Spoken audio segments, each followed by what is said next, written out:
विद्यापीठाचे ब्लॉकचेन आधारित पदवी प्रमाणपत्र किंवा गुणपत्रिका क्यू आर कोड स्कॅन करून ऑनलाईन कागदपत्रे पडताळणी कशाप्रकारे करायची आहे. त्यासाठी सर्वप्रथम तुम्हाला तुमची मार्कशीट घ्यायची आहे जी ब्लॉकचेन आधारित असेल, ज्यावरती तुमचा ब्लॉकचेनचा क्यू आर कोड बघायला मिळेल. त्यावरील हा क्यू आर कोड तुम्हाला सेव्ह करून ठेवायचा आहे किंवा स्क्रीनशॉट काढू शकता. त्यानंतर तुम्हाला विद्यापीठाच्या ऑफिशियल वेबसाईटवरती यायचं आहे. वेबसाईटवरती क्लिक केल्यावर तुम्हाला स्टुडंट कॉर्नर या मेनू बारवरती क्लिक करायचं आहे. स्टुडंट कॉर्नरला क्लिक केल्यावर खाली तुम्हाला 20 नंबरला एक लिंक बघायला मिळेल, एम्प्लॉयर एज्युकेशन व्हेरिफिकेशन. ज्यावर क्लिक केल्यावर तुम्हाला काही सेकंदामध्ये ब्लॉकचेनची वेबसाईट ओपन होईल, ज्यामध्ये सर्टिफिकेट टाइपमध्ये तुम्हाला ओरिजिनल डिग्री यावर क्लिक करायचं आहे. स्टुडंट डिटेलमध्ये तुम्हाला विद्यार्थ्याची संपूर्ण माहिती भरायची आहे, जसं की नाव, विद्यार्थ्याचा ईमेल आयडी, विद्यार्थ्याचा mobile number, permanent registration number ज्याला आपण काय म्हणतो PRN तो भरायचा आहे. ज्या प्रोग्राममध्ये तुम्हाला जे आहे BA, BCom, BSc तुमचा जो प्रोग्राम असेल तो प्रोग्राम तुम्हाला सिलेक्ट करायचा आहे. तुमचा जो काही निकाल असेल किंवा जे काही तुमचं निकालाचा तारीख आणि महिना असेल तो तुम्हाला सिलेक्ट करायचा आहे. खाली व्हेरिफाय डिटेलमध्ये तुम्हाला यामध्ये आपण उदाहरण समजून जे आहे विद्यापीठाची माहिती भरत आहोत, परंतु तुम्हाला ज्या संस्थेसाठी पाहिजे असेल त्यांची तुम्ही माहिती भरू शकता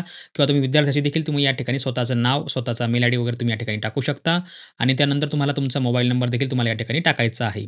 लक्षात ठेवा माहिती तुम्हाला अचूक भरायची आहे, अजिबात चुकवायची नाहीये, जेणेकरून जे आहे तुम्हाला या ठिकाणी तुम्हाला कुठलीही यामध्ये तुमचा अडथळा येणार नाही आणि तुम्हाला जे आहे व्यवस्थित माहिती भरायची आहे. चुकीची माहिती भरायची नाही, जेणेकरून तुमची फीस वगैरे जी आहे ती ब्लॉक होईल. त्यामुळे तुम्हाला ज्या मित्रांनो या ठिकाणी अचूक माहिती भरायची आहे. सबमिटवर क्लिक करायचं आहे. या ठिकाणी बघा तुम्हाला आता अपलोड करायची आहे तुमची ओरिजिनल मार्कशीट जी तुम्ही अगोदर स्कॅन केली असेल.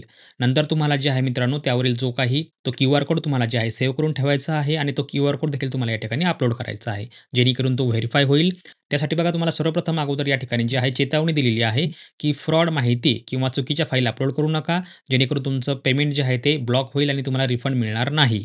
समोर गेल्यावर बघा तुम्हाला या ठिकाणी पेवर क्लिक करायचं आहे. यामध्ये जे आहे एक ऑनलाईन चलन जनरेट होईल. जे चलन तुम्हाला जे आहे ऑनलाईन ₹1000 एवढी फी तुम्हाला त्यामध्ये भरायची आहे. त्या चलनवरती पे नावावर क्लिक करायचं आहे.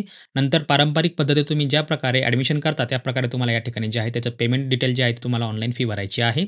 ज्यामध्ये तुम्हाला तुमचा मेल आयडी, मोबाईल नंबर जो काही असेल व्हेरिफाईडचा तो तुम्हाला या ठिकाणी टाकायचा आहे. क्यूआर कोडवर तुम्ही UPIद्वारे तुम्ही पेमेंट करू शकता. तुम्हाला जे पाठवाल ते करू शकता. नंतर तुमचा जो मेल आयडी असेल त्या मेल आयडीवरती तुम्हाला ज्या या ठिकाणी एक व्हेरिफिकेशनची PDF ओपन होईल. ही PDF तुम्हाला जे आहे डाउनलोड करून ठेवायची आहे आणि ती तुम्ही ओपन करून ज्या या ठिकाणी बघू शकता. अशा प्रकारे तुम्हाला जे आहे एक सर्टिफिकेट विद्यापीठाकडून प्रोव्हाईड केलं जातं. मित्रांनो ही एक सोपी पद्धत आहे. तुम्ही घरी बसून देखील करू शकता. धन्यवाद.